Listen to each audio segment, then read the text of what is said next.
Au nom de Jésus.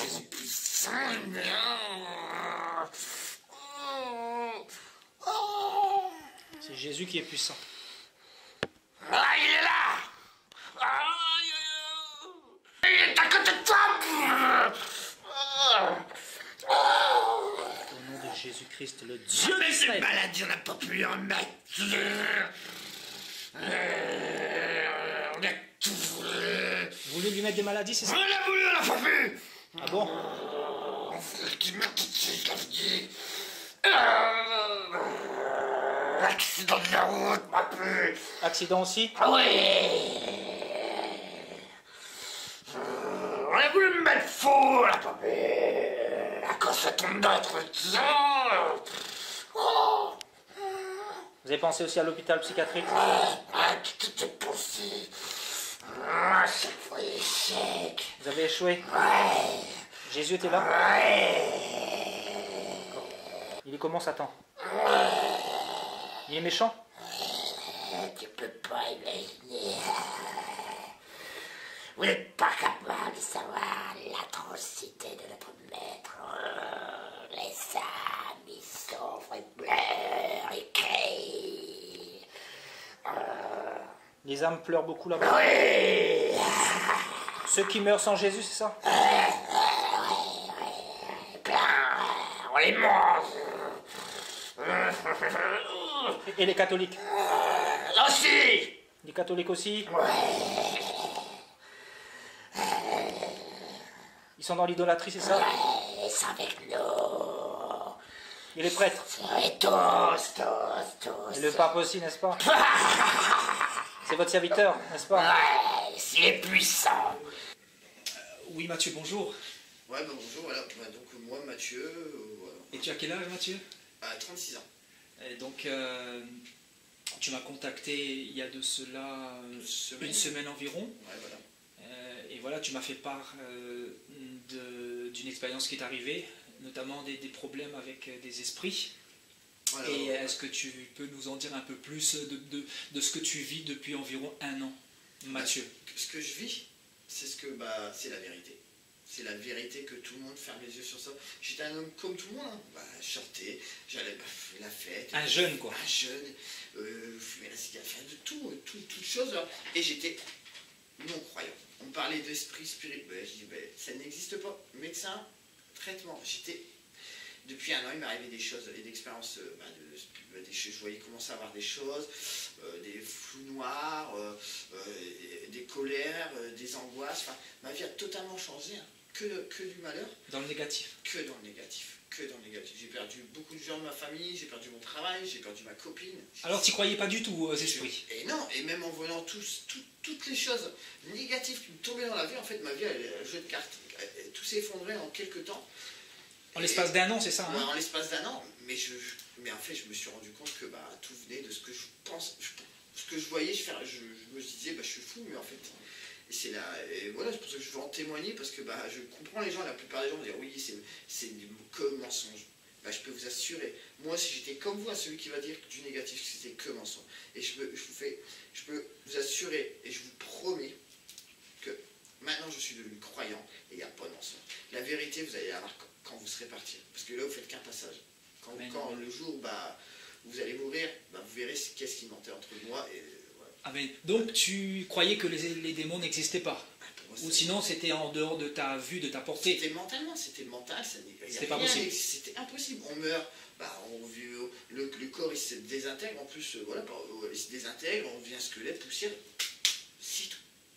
J'étais vraiment... Je pense que même j'étais au contraire, il fallait même pas m'en parler parce que j'étais contre ça. Et là maintenant, c'est le jour, c'est l'effet inverse. Donc il s'est passé quelque chose le 4 mars 2018. C'est là où tout a commencé. Et avant d'aller plus loin, aujourd'hui nous sommes le 4 mars 2019. Donc 1 an, jour pour jour. Qu'est-ce qui s'est passé il y a 1 an? Il y a quelque chose qui est rentré en toi, c'est ça? Ouais, j'étais fatigué. J'ai été me mettre dans mon lit, je ne veux pas rentrer, et puis j'ai vu mon lit, je sais pas, un flou, le lit tremblait un petit peu.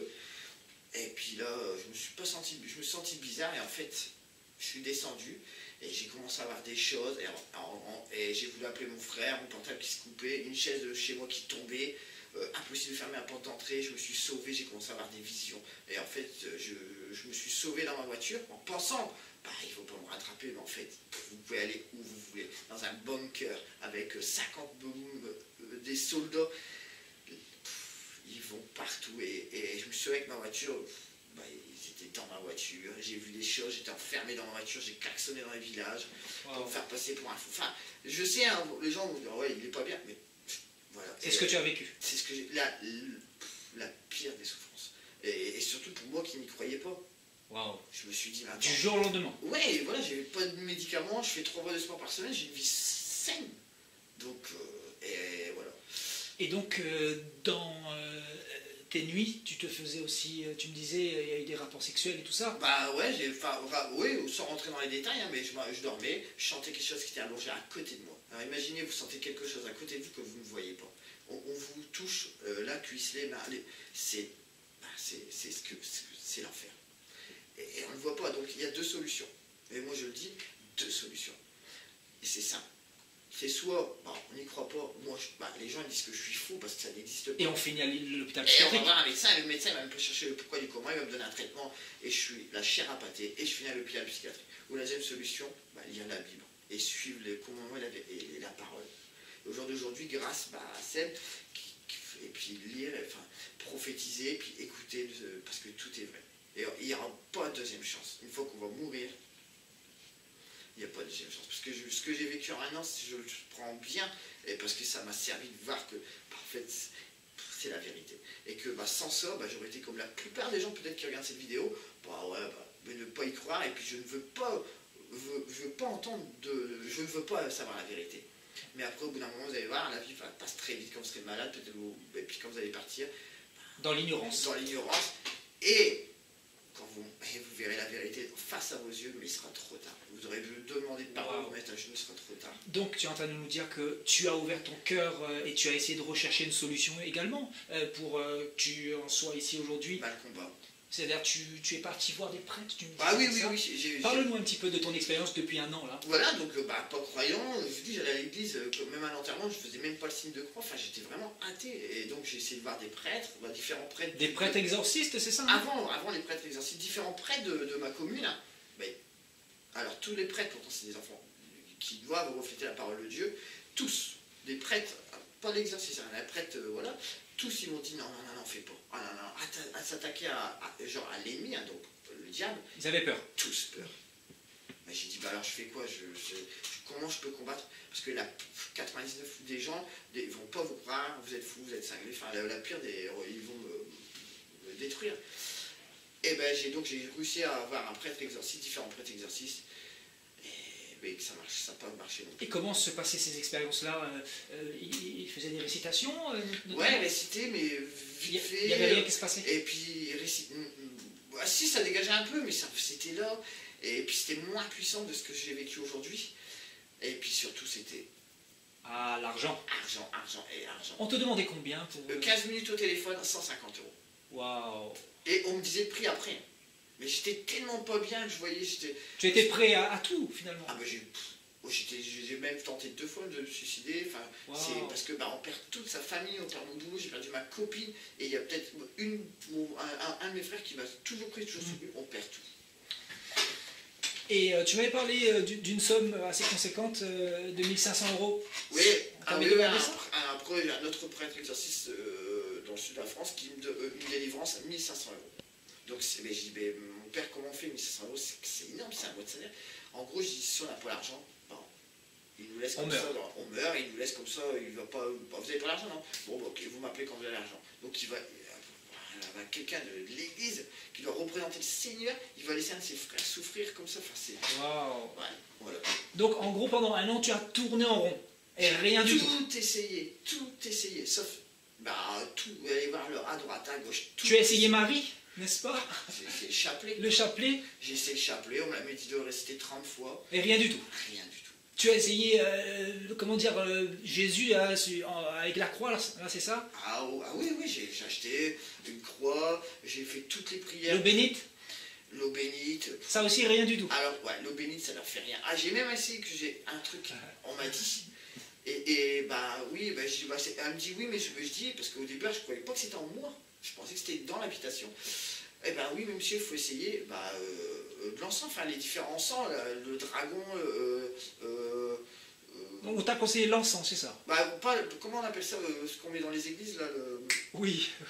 Les fumées, là, qui ouais, se dégagent. il y a le truc de dragon, enfin, je sais plus, enfin, tous les encens qu'on met dans les églises. Oui. Et ils ont dit ça allume vos esprits. Et avant, on purifiait même les maisons il y a longtemps avec ça. Et donc, eh ben, j'ai essayé ça. Alors j'ai pris tout ce qui est le plus puissant, même que c'était conseillé par le pape, il n'y a pas plus puissant. J'ai mis ça dans l'habitation. Rien du tout. Rien du tout, ils sont là. Et je peux même vous dire que même dans les églises, moi je suis allé une fois, j'ai prié devant le Seigneur, et je commence simplement à me dire, bah, en fait, je commençais à voir que c'était la réalité, qu'il n'y avait que la Bible qui allait me sauver. Même dans une église, une fois j'ai prié, j'ai senti un froid glacial, un stress pas bien, qu'il y avait des choses autour de moi. Je suis sorti dans ma voiture, bah, c'était l'ennemi qui était là, c'est pareil irréel, mais je peux vous assurer, hein, au plus profond de moi, que bah, si bien tout ce que je dis, mes paroles, bah, un jour vous allez voir que c'est la vérité. Donc tu me disais également, tu avais consulté un prêtre qui avait prié pour toi, et après sa prière, 1 ou 2 jours après, tu étais encore pire? Même pas, le soir même. Le soir ça a même. empiré et ça a duré 3-4 jours. Wow. Et c'est là d'où je vous ai contacté. D'accord. Et comment tu m'as connu? Bah, c'est pareil, hein, parce qu'on dort très très peu. Hein. En fait, ils vont nous réveiller à minuit, 2h, 5h. Donc les démons, c'est ça, les esprits. Ouais, les esprits. Tu étais réveillé sans cesse la nuit, tu Ouais. étais très combattu, et tu me disais que ça commençait vers 9h du soir, c'est ça? 21h, dès qu'il fait nuit. Dès qu'ils sont nuit, ils sont là. Parce que la lumière, ils ont horreur de ça. Dès qu'ils sont nuit. Mais en plus, moi, ils étaient en moi. Donc en fait, bah, c'est une âme, c'est un démon, c'est mort. Ça ne dort pas. Donc bah, j'étais pas fatigué, puis bah, ils nous envoient des mauvaises pensées, ils vont nous faire des choses qu'on ne devrait pas faire, l'alcool, après, tout Tout ce n'importe qui est quoi. négatif, tout ce qui est pas bien. La colère, tiens, bah, toutes les choses, tout ce qui est pas bien, tout ce qu'il faut pas faire, un péché. Et donc tu savais qu'il y avait un problème, quoi. Tu Ah, savais bah oui, qu'il fallait une délivrance. Eh oui, et vous savez, même plein de choses, je pourrais en raconter, hein, j'en rencontre encore. Oui, donc bah, on dort pas, on se sent qu'à côté de nous, il y a que des chambres, on se sent touché, et puis on va aller où? On va aller voir un ami, voir un médecin. Ouais, mais, ok, ouais, vous allez voir un médecin, vous allez à l'hôpital, hein, vous serez à l'hôpital, les infirmiers vont être là, il ne se passera rien. Et dès que vous allez être tout seul, ils vont vous rattaquer. Et pourtant tu avais la foi. Et pourtant, je pensais l'avoir, mais encore, ouais, je commence à avoir la foi, parce que la foi, bah, ça se fait pas du jour en main, c'est un combat, apprendre, et demander à Jésus, il n'y a que lui, c'est lui, notre Dieu. Amen. Et donc, quand on s'est contacté, tu m'avais parlé de la communion que tu dois faire bientôt, et la confirmation, etc. Ouais. Qu'est-ce qui fait aujourd'hui que tu vois les choses différemment? Bah, On a partagé la parole aujourd'hui. Qu'est-ce que tu as découvert dans la parole de Dieu? bah déjà, parce que quand j'ai commencé à faire pour la communion, je me sentais bizarre, je sentais que c'était que du faux. Je dis, bah, en fait, c'est pour les gens, ils se sentent protégés parce qu'ils ont fait communion, baptême, communion, sacrement, enfin tout. Mais moi, j'avais pas tout ça, j'ai juste fait on m'a baptisé étant bébé, j'ai pas fait ma communion. Mais une chose que eux, ils aimaient pas, c'est que parce que j'ai pas expliqué leurs détails, c'est quand même dire que je suis faux, mais j'ai juste dit, bah, voilà, il m'est arrivé des expériences dans ma vie où j'ai vu que, bah, il y avait quelque chose d'autre après, en fait. Et bah, c'est la foi. La foi. Ça, vous avez beau avoir tout ce que vous voulez, les sacrements, être prêtre, pasteur, mais si vous n'avez pas la foi, avoir la foi, c'est avoir une confiance inébranlable au Seigneur. Alléluia. Au Seigneur. Et ne jamais douter. Alléluia. Si vous doutez, c'est que... Et moi, j'ai eu des peurs dans ma chambre, atroces, en voyant des trucs volés. Bah, je peux vous dire, je restais là, et je restais. Si je dois partir, je dois partir. Mais j'avais tellement une foi, une confiance au Seigneur qu'au jour d'aujourd'hui, bah, je suis là et... Oui. D'ailleurs, il y a un truc qui me revient. Un prêtre t'avait déconseillé de lire les psaumes, et il t'avait même plus conseillé de réciter 30 fois Je vous salue Marie, Voilà.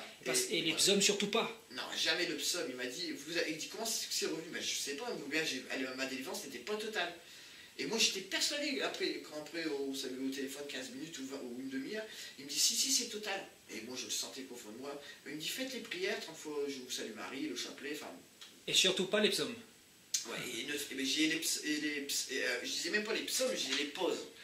Vous savez, tellement que j'étais, je connaissais rien de la Bible. Il me disait, surtout, ne faites jamais. Il dit ça, si vous faites mal, si vous résistez mal, ça va empirer. Donc il m'avait dit que c'était à cause des psaumes. Mais en fait, c'est non. Et moi, je peux vous assurer que c'est la vérité. Ce que je vous dis, quand je faisais des prières classiques, je vous salue Marie, ça, rien. Et dès que j'ouvrais la Bible, je faisais les psaumes. Je sentais en moi, autour de moi. Ils étaient agités. Ils étaient agités. Et parce que la Bible, c'est la vérité. La puissance de Dieu à travers la Bible. Ouais, voilà. Alléluia. Alléluia, ouais, c'est vrai. Alléluia. Et voilà, et j'en veux à personne. Et puis, je suis content de ce qui m'est arrivé parce que, ça t'a permis d'arriver à ta délivrance aujourd'hui. Ouais. Parce que le Seigneur a ouvert les portes et nous nous sommes rencontrés aujourd'hui. Tu as reçu ta délivrance. C'était vraiment très fort. D'ailleurs, les gens auront l'occasion de voir dans la vidéo que ta délivrance a été vraiment spectaculaire, très expressive cette délivrance, je dois dire. Et tu te sentais comment à travers cette délivrance-là? Tu sentais qu'il y a quelque chose de fort qui se passait? En fait, là, je ressens plus de l'amour, de la compassion, c'est un sentiment de bien-être. Mais quand j'avais des choses, un démon, c'est un démon, il va vous détruire. Tu t'es chargé? Ouais, je suis déchargé. Maintenant, ce sera un combat. Maintenant, j'attends rien de la vie. Je sais que la vie, ça passe très vite. Je veux pas être riche, je vais suivre les paroles, les commandements, la vérité et attendre le jour où je vais mourir. Amen. Et là, je dirais, et c'est là, en fait, la mort, pour ceux qui lisent la Bible, c'est pas la mort, c'est la délivrance. C'est là que la vie va commencer, c'est après. Amen. Et les gens, je peux vous assurer, même tout à l'heure, ce que j'ai vu, en plus ou moins entendu, parce qu'on ne se rend pas trop compte de ce qui est dit par les miches, les gens prient, il est trop tard. Et c'est ça qui me fait mal au cœur, c'est qu'il y a tellement de gens qui vont dire, non, c'est des bêtises. C'est ça. Et ils vont se réconforter entre vous, entre êtres humains. Et c'est vrai, mais moi, je combatte à la limite, je voyais plus ou moins pas. C'est très difficile. C'est plus facile de dire qu'on est fou, mais c'est la vérité. Et c'est ça, je crois, le plus dur, c'est ouvrir une Bible et puis c'est ça. dire, lui, il ne ment pas, lui, il dit la vérité. Amen. Voilà. Donc, tout à l'heure, on a partagé un peu la parole et tu as eu l'occasion de voir certaines vérités qui t'ont conforté dans ce que tu pensais, c'est ça? Oui, par rapport au temple, Dieu n'habitait pas dans les temples faits de main d'homme, Dieu ne se trouvait pas dans les religions, mais Dieu était plutôt dans nos cœurs, il venait habiter dans nos cœurs quand nous lui donnons nos vies, finalement. Et qu'est-ce que tu peux dire sur ce qu'on a vu tout à l'heure dans la parole? Dans ce que j'ai vu et ce que j'ai appris pendant un an, tout ce que j'ai été voir, j'ai retourné la terre, on va dire, j'ai tout essayé de voir pourquoi du comment. Et en fait, il faut prier, faut prier tel saint. C'est ça, tel saint. La confusion. Confusion totale. Et en fait, dans toute cette confusion, on oublie Jésus. C'est ça. On oublie, tout est fait. Pour oublier Jésus. Jésus. Et en fait, c'est vrai qu'il y a des démons, je ne prie même plus Jésus. Je vous salue Marie, nanana. Ou bien, je ne sais plus, Sainte Thérèse, Sainte... Tous les saints. Alors qu'avec Jésus, tout est saint. Ouais. Par contre, l'archange Saint-Michel, je sais que ça, c'est une des seules... Et ça, je sais qu'il existe. Parce que c'est une des seules prières que quand je faisais, les démons, ils les aimaient pas. Ça, et les psaumes. Et mais Jésus. C'est Jésus au centre. Tu vois.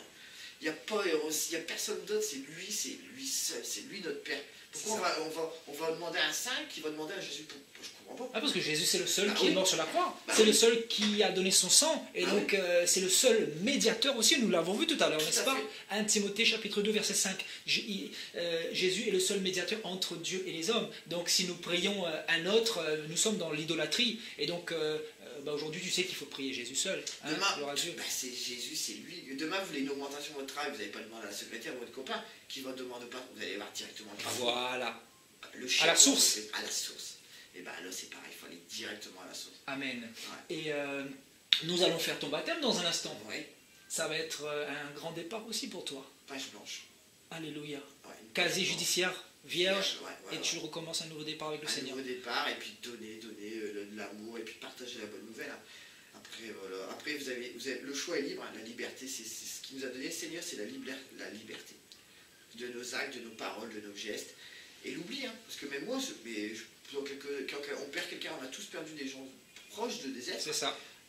On va pleurer pendant quelques mois, des semaines, puis en fait, au fil du temps, on va aller de moins en moins, on va y penser de moins en moins, et puis dans quelques années, on est tellement plus dans le monde matérialiste, tout est fait pour nous dérouter de la Bible, qu'on oublie et n'oubliez pas. Amen. qu'est-ce que tu aimerais dire pour le mot de la fin à tous ceux qui verront cette vidéo? C'est-à-dire les catholiques, les musulmans, les athées, les païens, tout le monde. Quel mot de la fin tu aimerais rajouter, Mathieu? Bah, ceux qui me croient, je doute, il va y en avoir beaucoup, hein. Ça peut être, c'est de la comédie, oui, dites-vous ça. Dites-vous ça. Oh, à la rigueur, ça m'arrange, dites-vous ça. Mais dites-vous qu'en pensant ça, la vérité, vous allez la connaître bientôt. Et moi, Amen.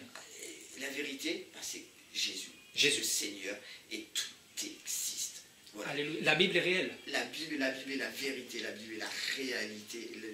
C'est la vérité, c'est la vie.